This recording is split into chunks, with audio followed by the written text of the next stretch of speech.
يا من صليت بكل الأنبياء، يا من في قلبك رحمة للناس، يا من ألفت قلوبا بالإسلام، يا حبيبي يا شافعي يا رسول hello الله। Friend, আসসালামু আলাইকুম।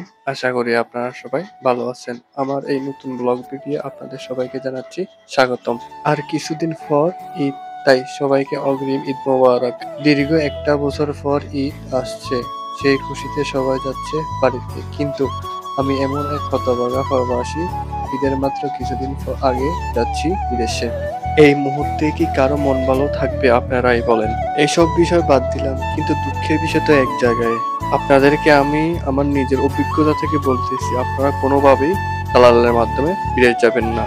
কারণ এদের কথার কোনো ঠিক ঠিকানা নেই। এরা একবার এক এক রকমের কথা বলে, যেমনটা আমার সাথে হয়েছে।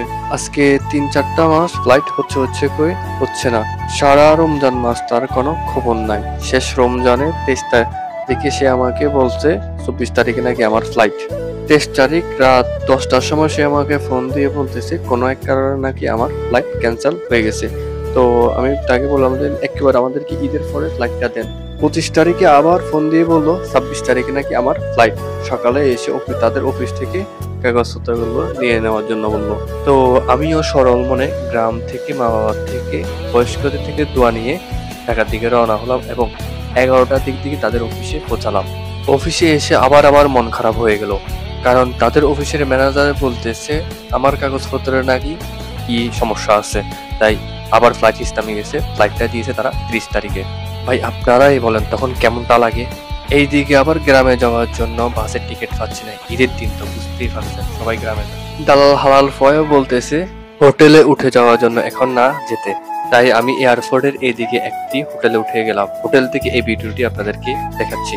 আমি জানি না আমার ভিডিওটা কয়জনে দেখতেছে, কিন্তু সবাইকে আমি একটা কথাই বলবো, আপনারা কোনোভাবেই দালালের মাধ্যমে বিদেশ যাবেন না। আর যদিও যেয়ে থাকেন, সব টাকা তাদেরকে দিবেন না। অর্ধেক টাকা দিবেন আর অর্ধেক টাকা নিজেদের কাছে রেখে দিবেন, কারণ এদের কোনো কথা ঠিক ঠিকানা থাকে না। এই আপনার ফ্লাইট হয়ে যাচ্ছে, তখন বললে আপনার ফ্লাইট হবে না, তখন আপনি কি করবেন? এই জন্য বলতে কিছু টাকা নিজের মাধ্যমে রেখে দিবেন। হোটেলে উঠলে ওই টাকা দিয়ে আপনি খরচ চালাতে পারবেন। আমি নির্দিষ্ট পরিমাণ টাকা আনার কারণে আমি না খেয়ে রোজা রেখেছি। বেশি কিছু নিয়ে নেই, তারপরেও এখানে 400-500 টাকা জিনিস চলে আসছে। জীবনের এই প্রথম পরিবার ছাড়া ইফতার করতেছি।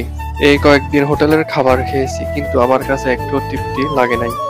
আমার মনে হয় মায়ের হাতে জাদু আছে, তাহলে কিভাবে এত সুস্বাদু করে খাবার রান্না করে।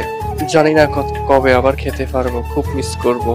গ্রাম থেকে যখন আসছিলাম তখন সবাই বলতেছে আমার নাকি দিল অনেক শক্ত। জন্মভূমি ছাড়ার সময় সবাই নাকি কান্না করে, কিন্তু আমি কাঁদতেছি না। তারা সত্যিই বলছে আমার দিলটা অনেক শক্ত হয়ে গেছে, কারণ বাবার টাকা ছিল না। অনেকে অনেক কথা বলছে, অবহেলা করছে, কষ্ট পেলেও কখনো কান্না করতে পারি নাই। আমাদের ছেলেদেরকে ছোটবেলা থেকে একটি কথা শিখিয়ে দেওয়া হয় যে ছেলেরা নাকি কান্না করে না। কারোকে দেখিয়ে চোখের জল ফেলেনি। আমার চোখের পানির সাক্ষী আছে শুধু বিছানার বালিশটি। সারাদিন হাসি খুশি ভাবে চলতে পারলেও রাতের বেলায় কোনোভাবেই চোখের পানি আটকে রাখতে পারতাম না। বালিশ ভিজে একাকার হয়ে থাকতো, তারপরও আওয়াজ করি নাই, কারণ পাশে আম্মু থাকতেন। যদি তিনি কষ্ট পান বা শরম পাবো, তাই আওয়াজ করি নাই কখনো। কান্না করবো যে ওই পানি কই পাবো, ওইটা তো আগেই শেষ হয়ে গেছে। হাজারো আঘাত ফেলে এখন আর মন খারাপ হয় না। এখন শুধু লক্ষ্য একটা, টাকা উপার্জন করব যেভাবেই হোক। টাকার মায়া পড়ছি তো, তাই অন্য কোনো সম্পর্কের মায়া পড়ি নাই। কারণ টাকা না থাকলে যেখানে রক্ত সম্পর্ক বিচ্ছিন্ন হয়, সেখানে অন্য সম্পর্কের কথা তো বাদে দিলাম। আমি যে এই ইউটিউবিং করতেছি, এটাও একটি টাকা উপার্জনের ধাপ। কিন্তু আমি অন্যদের মতো অশ্লীলতা কিংবা বউ ব্যবসা করে না। সেটা যদি শুনতে চান বা দেখতে চান, সে পর্যন্ত আমার পাশে থাকেন। কোনো এক সময় আপনাদেরকে জানিয়ে দেবো কিভাবে টাকা উপার্জন করে ইউটিউবিং করে। তো আর দেরি কিসের? এখনই লাইক, কমেন্ট, সাবস্ক্রাইব করে আমার ছোট্ট পরিবারের সদস্য হয়ে যান। আমি আপনাদেরকে কিভাবে এয়ারপোর্ট পার হব সেটা দেখাতে পারবো না, সেজন্য আমি আন্তরিক দুঃখিত। কারণ আমি নতুন যাচ্ছি, একটু নার্ভাস ফিল করতেছি, তাই ভিডিও করতে পারবো না। আজানের আগে মনে হয় সবকিছু খেয়ে ফেলি, কিন্তু একটা বা দুইটা খেজুর বা পানি খেলে একটু একেবারে পেট ভরে যায়, আর কিছু খেতে মন চায় না। এরকমটা কি শুধু আমার সাথে নাকি আপনাদের সাথে হয়? কমেন্ট বক্সে জানিয়ে দিবেন। এতক্ষণ পর্যন্ত অনেক কথা বললাম, এখন বিদায় নেওয়ার পালা। বিদায় নেওয়ার আগে আপনাদের কাছে আমার একটাই রিকোয়েস্ট, আপনারা কোনোভাবেই দালালের মাধ্যমে প্রবাস যাবেন না।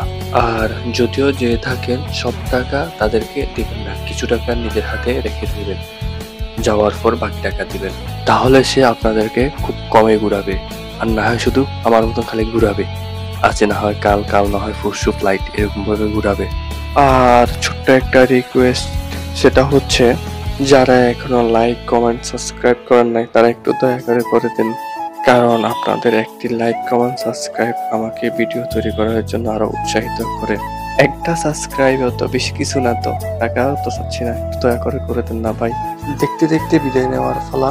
দেখা হবে আগামী কোনো পর্বে। সেই পর্যন্ত ভালো থাকবেন আর আমার জন্য দোয়া করবেন, যাতে আমি সহি সালামত বিদেশ চলে যেতে পারি।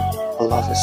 يا من صليت بكل الأنبياء، يا من في قلبك رحمة للناس، يا